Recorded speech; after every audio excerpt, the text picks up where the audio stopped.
diploma o diskarte.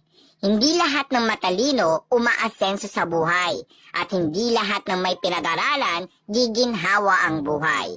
Hindi lahat ng mahina ang utak wala nang mararating at hindi lahat ng walang pinag-aralan ay hindi na asenso sa buhay.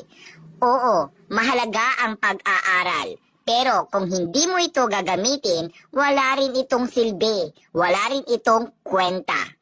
Kaya wala sa talino at diploma yan. Wala yan sa mahina ang utak at wala kang natapos. Kung hindi, nasa tamang diskarte at sipag sa buhay yan. Dahil marami dyan, hindi nakapagtapos ng pag-aaral, pero nagiging boss.